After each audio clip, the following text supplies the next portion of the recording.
Good afternoon. Welcome to the UNCTV All-Staff Meeting. I am here today to tell you about a new and exciting volunteer program that we are planning on implementing here at UNCTV. We are working on becoming a service enterprise organization. A service enterprise organization is an organization that leverages volunteers and their skills to successfully deliver on our social mission. Take a look at this brief video to learn more about it. So you're sitting at your desk, and you're reviewing your list of tasks for the day. With each hour that passes, you mark one task off, and yet two more appear. You talk with your team, you talk with your boss, and everyone is having the same problem. As you look at your to-do list, you worry that you're not spending your time efficiently. Some of your responsibilities are foreign to you, and you feel like you're building a bicycle and riding it at the same time. Next month, you have to complete your department's annual budget. You carve out an hour every day to focus on it, but you're distracted by other projects, and math is not your strong suit. You think of your neighbor Sandra, an accountant, and wish she would suddenly appear to take on the responsibility. Now, consider she could appear. Imagine that Sandra, or someone like Sandra, had a role built into your organization to use her specific skill set to serve your organization. With her help, you would focus on what you're good at. You would feel like the work your team is doing is making a tangible contribution to your organization's mission, the same mission that attracted you to join the organization. By engaging Sandra and other skill-based volunteers, your organization could operate as a service enterprise. A service enterprise is an organization that fundamentally leverages volunteers and their skills to achieve its social mission. This means engaging volunteers in every area of your work, from direct service to operations to administration. Research conducted by TCC Group and Deloitte demonstrates that nonprofits operating as service enterprises outperform peer organizations on all measures of organizational capacity, thereby allowing these organizations to more effectively address community needs and operate at almost half the median budget. When an organization leverages volunteers and achieves an effective volunteer management model, not only do they lead and manage their organizations better, but they are also significantly more adaptable, sustainable, and better resourced to do their work, and therefore able to sustainably go to scale. The overall goal here is to transform our volunteer program by recruiting volunteers differently than we're accustomed to and seeking individuals with specific skill sets and utilizing them as unpaid professional staff.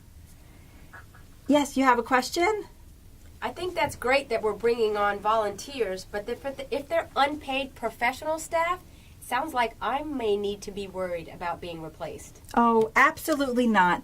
This program is designed to help our current staff better utilize the skills that they have and expand their reach. We're going to use the volunteers and their skills as additional staff, so the current staff will be more innovative and more productive in their jobs.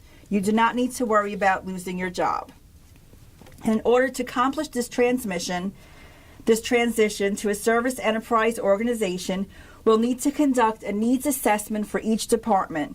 What that would involve is asking each department, employees, staff, supervisors, to consider what their ideal dream team would look like. What that means is, how many volunteers would you like to have? If you could have an ideal staff, what would that look like? 3 major gifts officers, 2 event planners, etc. Whatever it looks like, we want you to know about it. Yes, another question? So who's going to supervise all these volunteers? Again, another great question. Volunteers will be placed in their various departments based on the results of the needs assessment. It will be up ultimately to the department manager to decide who will supervise the volunteers in their own areas. However, we feel and recommend it would work better with the individuals actually interacting on a day-to-day or week-to-week basis with the volunteers for them to be the ones that directly supervise the volunteer. For example, if we have a volunteer assisting human resources in an administrative capacity, that person would be working most closely with Judy Munson, so she would supervise the individual, not Anne. Yes, another question? Where are all these volunteers going to sit? Again, another great question. At this point, we're not exactly sure where everyone will sit, But as you walk around UNC TV, you could see that there are several empty cubicles and offices, and we do have space to add more people.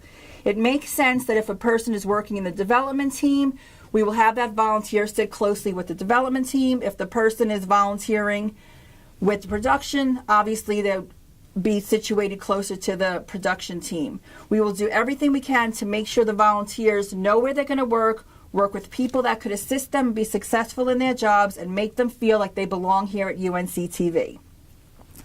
After the completion of the needs assessment and all the volunteer job descriptions have been developed in each department, these new job descriptions will clearly define the duties and responsibilities and expectations of these volunteers in their new role. We will then list them on a revamped volunteer page of our newly redesigned website. Once these job descriptions are completed, we will roll out a newly revised volunteer application. Volunteers will apply for their volunteer roles similar to how employees and staff apply for their jobs. On these applications, we will ask more in-depth questions regarding each volunteer applicant's skills, experience, interest, etc. Once they are in the door and they are interviewed, they'll be placed in a department that directly connects them with their exact skills, interests, and abilities. Yes, another question? I don't really know anything about writing job descriptions. I've never done it before, and quite frankly, I'm uncomfortable. Does that mean our department won't get any volunteers? Oh, not at all. The Service Enterprise team, along with HR and your supervisors of each department, will help write each job description. They will write clearly, useful, descriptive job descriptions. The entire process will be a team effort through and through. In addition, to ensure success with our new volunteer program, we will also create a detailed volunteer handbook.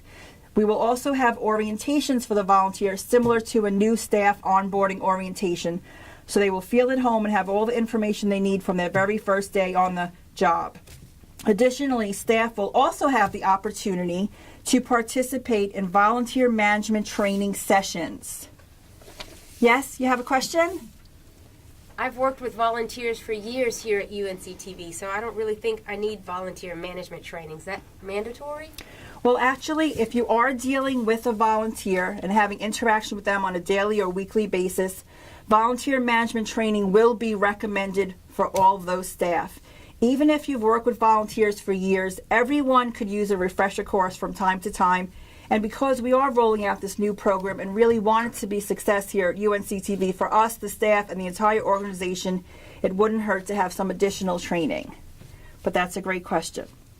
So together with the UNC TV senior leadership and the Service Enterprise team, we hope that you're as excited about this new opportunity as we are. We are going to make many positive changes to our volunteer program, and the results are going to be well worth it from both the financial standpoint and, more importantly, an efficiency standpoint. In fact, research indicates that for every $1 invested in a volunteer engagement program, the return for organizations are $3 to $6. That sounds like a great deal and something we're looking forward to. We'll be sending out more information in the weeks to come regarding this program, but in the meantime, if you have any questions, please feel free to contact the Service Enterprise team, myself, Kimona Herring, and Judy Munson. Thank you.